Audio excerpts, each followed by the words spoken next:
Akkam jirtu uummata qaaliyaan gadaa hamdaati sirba kiyyi haarawaa yeroo dhiyootti irraan gorroo jedhu qabadhee isinii dhufee jira. Fuulli TikTok kiyyaa inni sirriin ammoo kanaan na hordofa. YouTube kiyya irratti gadhiisaa sirbaa bareedaa isin madaalu yeroo muraasa keessatti guyyaa muraasa keessatti qabadhee isinii dhufa. Ammasitti jinagaa wal nu agarsiisu galatooma irraan gorroo.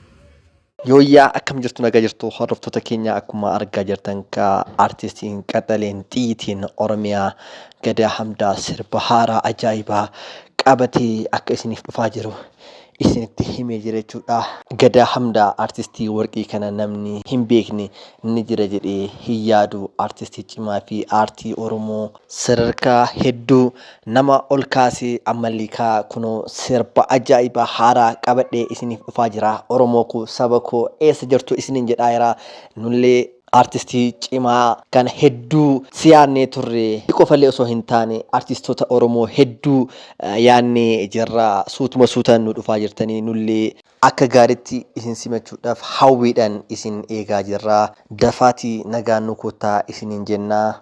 Gama biraatiin Oromoo koo artistoonni Oromoo bu'aa bahii fi dhamaatii hedduu keessa darbaniiti kan sirba yookaan immoo muuziq viidiyoo fi saawundii dalagan jechuudha. Kanaafuu isinis dhamaatii isaanii kanaa fi dadhabbii isaanii kana beektanii akka sirriitti haala gaariidhaan simattan gamanumaan isin dhaamaa haala gaariidhaan simachuu jechuun sirba isaanii sirriitti yoo yuutuuba isaanii irra gadhiisan yookaan immoo ispeeshaalii yeroo ammaa kana artistoonni hedduun yuutuuba yookaan chaanaaluma mataa isaanii irratti gadhiisaa jiranii chaanaala isaanii sabskiraayib gochuudhaan laayik gochuudhaan viidiyoo isaanii yookaan immoo sirba isaanii sheer gochuudhaan sirriitti akka miiliyonotaan laallamuu fi akka dhageettii guddaa argatu akka namoota hedduu bira ga'u gochuudhaan tumsuu qabdan jechuudha. Maaliif yoo kanan taane yoo kanan goone artistoota qaqqaalii kanneen haala salphaa ta'etti dhabuu dandeenya jechuudha. Kanaaf isiniin yeroo sirbi kun bahu yookaan immoo sirbi artistii Oromoo kamuu yoo bahu sirriitti sheer gootanii fi laayik gootanii fi chaanaala isaanii guddistanii akka artistoota kana yeroo yeroodhaan argannuuf akka tumsa gootaniif gamanumaan isiniif dhaamna.